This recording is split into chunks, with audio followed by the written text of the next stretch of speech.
কিছু লোক জলসা দেয়, আবার কিছু লোক বাধা দেয়। কিছু লোক জলসায় আসে আর কিছু লোক জলসায় এসে মাস্তানি মারে, ফোন নাম্বার লিখে রাখে। যারা যারা মা বোনের কাছে এসে তাদের পিছনে পিছনে ঘুরে নানান ধরনের সমস্যার সম্মুখীন ফেলে দেয়।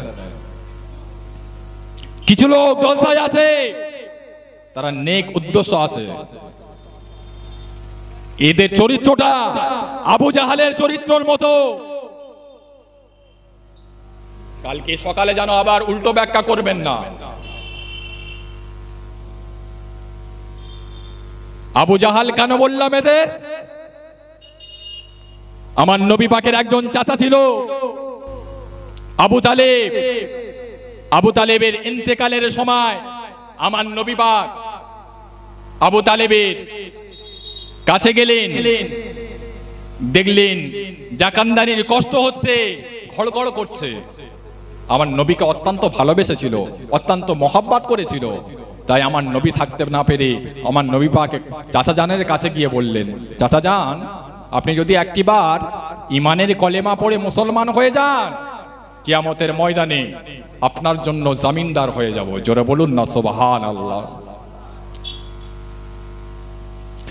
আল্লাহ নবী বললেন, ও চাচা জান, ও চাচা জান, আপনি যদি একটি বাঙাল ইমানের কলেমা পড়ে মুসলমান হয়ে যান, কাল কিয়ামতের ময়দানে, মাসারের ময়দানে, যেদিন কেউ কারোর হবে না, স্বামী তার বিবিকে চিনতে পারবে না, বিবি তার স্বামীকে চিনতে পারবে না, বাপ তার বেটাকে চিনতে পারবে না, বেটা তার বাপকে চিনতে পারবে না। ওই কঠিন দিনে, কঠিন সময়ে আপনার জন্য আল্লাহ পাকের দরবারে সুপারিশি সাফাত করে আল্লাহ পাকের রহমতের দয়ার জান্নাতে নিয়ে যাব। চাচা জান, আপনি একবার কলেমা পড়ে নেন। আবু জাহাল ওই সময় বলল, ভাই আবু তালেব, আপনি বাপদাদা ধর্ম ছেড়ে দিয়ে মুহাম্মদ সাল্লাল্লাহু আলাইহি ওয়াসাল্লামের কলেমা পড়ে মুসলমান হয়ে যাবে? সেই সময় চাচা আবু তালেব মুখটা ফিরিয়ে নিল।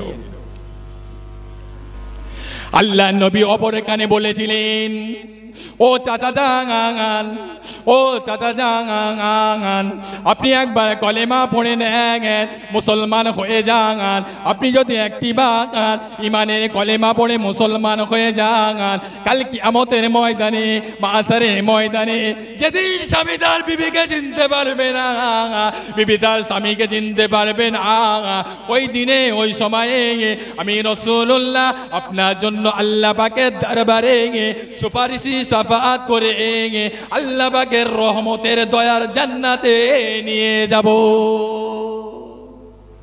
আবু জাহাল আবারও আবু তালেবকে বলল, আবু তালেব, আপনি বাপদাদা ধর্ম ছেড়ে দিয়ে এতিম ভাতিজা মুহাম্মদ সাল্লাল্লাহু আলাইহি ওয়াসাল্লামের কলেমা পড়ে মুসলমান হয়ে যাবে। আবারও চাচা আবু তালেব মুখটা ফিরিয়ে নিল। আল্লাহ পাক কোরআন পাক নাযিল করলেন, ও আমার হাবিব, আপনি আপনার চাচাকে যত বারে বারে রিকোয়েস্ট করেন না কেন, আপনার চাচাকে যত বারে বারে বলেন না কেন, আপনার চাচা আপনার কথায় কলেমা পড়বে না, আপনার চাচা আপনার কথায় ঈমান আনবে না। আল্লাহ পাক কোরআন পাক নাযিল করলেন, ইন্নাকা লা তাহদি মান আহবাবতা ওয়ালাকিন্নাল্লাহা ইয়াহদি মান ইয়াশা ওয়া হুয়া আলামু বিল মুহতাদিন। আজকে যারা জলসায় আসছে, ওদের 14 গোষ্ঠীর লোক যদি বুঝিয়ে বলে তোরা জলসায় বস, ওরা বসবে না। কেন? ওদের ভাগ্যই এই জলসা নেই। ওদের ভাগ্য আছে মেয়েদের পিছনে করা। বোঝাতে পারলাম না? ও জনেরা, যুবকেরা, ও আমার মায়েরা, ও আমার বোনেরা, কাল কিয়ামতের ময়দান এত কঠিন দিন হবে, এত কঠিন দিন হবে, স্বামী তার বিবিকে চিনতে পারবে না, বিবি তার স্বামীকে চিনতে পারবে না, বাপ তার বেটাকে চিনতে পারবে না, বেটা তার বাপকে চিনতে পারবে না। কিয়ামতের ময়দানে আল্লাহ পাক যাররা যাররা পরিমাণ বিচার করবেন। কেমন বিচার করবেন? আল্লাহ পাক কোরআন শরীফের ভিতরে বললেন, ফামাইয়া আমাল মিসকালা যাররাতিন খায়রান ইয়ারা ওয়া মাইয়া আমাল মিসকালা যাররাতিন শাররান ইয়ারা। যাররা যাররা পরিমাণ বিচার হবে, রেহাই হবে না। মাস্তানি করছো, দাদাগিরি করছো, কোন দাদাগিরি সেখানে চলবে না।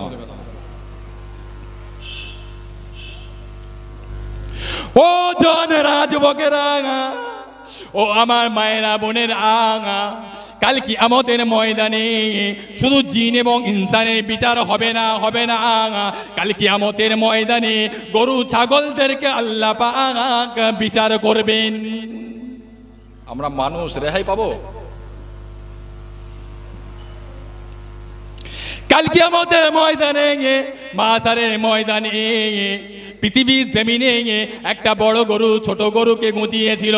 কিয়ামতের ময়দানে আল্লাহ পাক ছোট গরুটাকে বড় করবে, তার সিং বড় করে দেবে। আল্লাহ পাক কিয়ামতের ময়দানে ওই ছোট গরুকে দিয়ে বড় গরুকে গুঁতিয়ে বারবার করে নেবে। আল্লাহ পাক বিচার করবে। বিচার শেষ হয়ে যাওয়ার পরে আল্লাহ পাক বলবেন, তাকুলুল হালমিন মাজিদ, তোমরা সকলে মাটি হয়ে যাও, সকলে মাটি হয়ে যাবে। তারপরে জিন এবং ইনসানকে আল্লাহ পাক বিচার করবেন।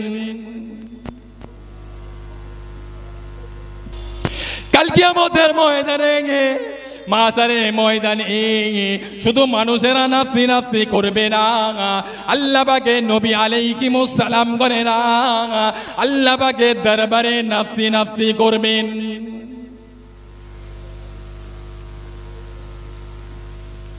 নবী আদম আলাইহিমুস সালাম আল্লাহ পাকের দরবারে অজর নয়নে জারে জার হয়ে কাঁদবেন। ওয়া ইয়াকুলুনা আদম